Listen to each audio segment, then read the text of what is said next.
अफ़गानिस्तान में शिकस्त खाने के बाद अब वहाँ से जैसे जैसे अमेरिका के निकलने के दिन पूरे होते जा रहे हैं, इतनी ही तेज़ी के साथ तालिबान अफ़गानिस्तान पर अपनी हुकूमत कायम करने की जानिब बढ़ रहा है और हर गुज़रते दिन के साथ अफ़गान अज़ला पर तालिबान हुकूमत कायम हो रही है।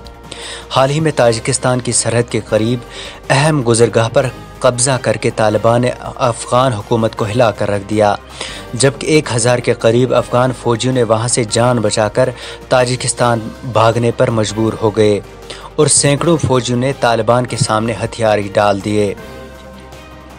वहीं 20 साल कबल अफ़गानिस्तान में तालिबान के ख़िलाफ़ कार्रवाइयों का मरकज़ और गवांतानामो बे 2 समझे जाने वाले बगराम एयर बेस को भी अमेरिका ने अफ़गानिस्तान सिक्योरिटी के हवाले करके उसे खाली कर दिया है और उनके निकलने के साथ ही तालिबान ने अफ़गानिस्तान पर अपनी गिरफ्त भी मजबूत बना ली है।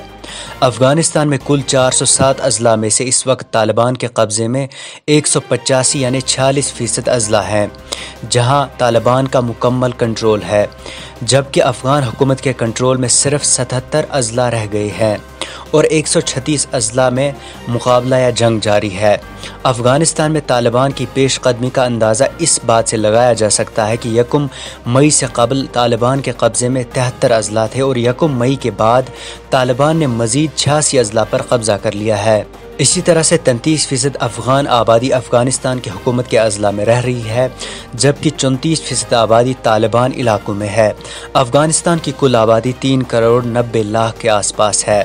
तवक्को की जा रही है कि अगस्त में ही तमाम गैर मुल्की फ़ौजी अफ़गानिस्तान से निकल जाएंगे। वाज़ेह है 29 फरवरी 2020 को अमेरिका और तालिबान के दरमियान दोहा में एक तारीख़ी मुआहदे के तहत अमेरिका ने 14 माह में अपनी फ़ौज वहाँ से निकालने का ऐलान किया था। मुआहदे के वक्त अफ़गानिस्तान में 14,000 के करीब गैर मुल्की फ़ौजी थे। अफ़गानिस्तान में 2001 में 1 लाख के करीब अमेरिकी और नेटो फ़ौजियों ने अफ़गानिस्तान में कदम रखा और 2011 में इसकी तादाद बढ़कर 1,32,000 तक जा पहुंची। ताहम इस वक्त मीडिया रिपोर्ट्स के मुताबिक वहां मौजूद 7,000 नेटो फ़ौजियों में से कसीर तादाद निकल गई है। वहीं अमेरिका के 600 फ़ौजी अब अमेरिकी सफारत खाने की सिक्योरिटी के लिए वहीं रुकेंगे। 20 साल तक अफ़गानिस्तान में रहने के बाद अक़वाम मुत्तहिदा में अमेरिकी सफारतकार लिंडा थॉमस ने तालिबान से कहा कि अफ़गानिस्तान का कोई मिलिट्री हल नहीं है, हम सफारती और माशी मदद के ज़रिए अफ़गान लोगों की मदद जारी रखेंगे।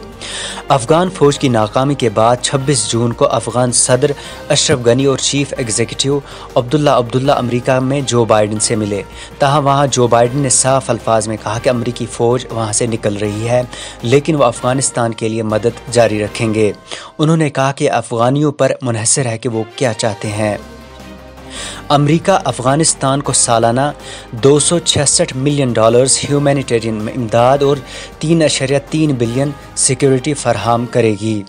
अब बड़ा सवाल ये है कि गैर मुल्की फ़ौज के इनखला के बाद सितंबर से नया अफ़गानिस्तान कैसा होगा।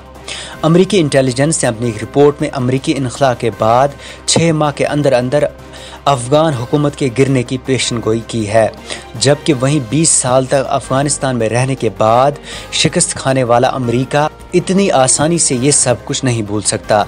रिपोर्ट्स के मुताबिक अगरचे इनखला के बाद अमेरिका की हिकमत अमली अफ़गानिस्तान के हवाले से अभी तक वाज़ेह नहीं हो पाई है, ताहम इस ज़िमन में अमेरिकी फ़ौजी अड्डे के लिए जगह ढूंढ रहा है। पाकिस्तान के अड्डा फराहम करने से इनकार के पाकिस्तान के फ़ौजी अड्डा फराहम करने से इनकार के बाद अब अमेरिका एयर बेस कतर में बनाने वाला है, जहां से वह अफ़गानिस्तान फोर्सेस की मदद करेंगे या तालिबान के ख़िलाफ़ अफ़गान फ़ौज को लड़वाएंगे। जबकि अफ़गानिस्तान में एक आला अमेरिकी जनरल ने इनखला के बाद अफ़गानिस्तान में नई खाना जंगी शुरू होने का इशारा भी दे दिया है, क्योंकि अब अपने इलाकों को बचाने के लिए वहाँ मुकामी जंगजू तालिबान के ख़िलाफ़ जंग कर सकते हैं, जिनमें ख़ास तौर पर उज़्बेक और ताजिक नस्ल के लोग हैं। जबकि तालिबान ने पहले ही वहाँ फिर से इस्लामी हुकूमत नाफिज करने का ऐलान कर दिया है। वहीं तालिबान ने गैर मुल्की अफवाज के इनखला तक किसी भी अफ़गानिस्तान के मुताल्लिक अमन अमल मुज़ाकरात से इनकार कर दिया है। अमेरिका ने 2001 से 2019 तक $882 बिलियन फ़ौज और तामीरात पर खर्चा किया। इसके अलावा 2300 अमरीकी फ़ौजियों के अलावा 35,000 अफ़गान फ़ौजी इस जंग में मारे गए, जबकि 1 लाख से ज़ायद आम शहरियों ने भी अपनी जानें गंवा दी। आपकी नज़र में अमरीकी इनखला के बाद क्या तालिबान अफ़गानिस्तान में अमन कायम करने में कामयाब हो पाएगा या नहीं? कमेंट बॉक्स में ज़रूर बताएँ। ब्यूरो रिपोर्ट, नो के कलम।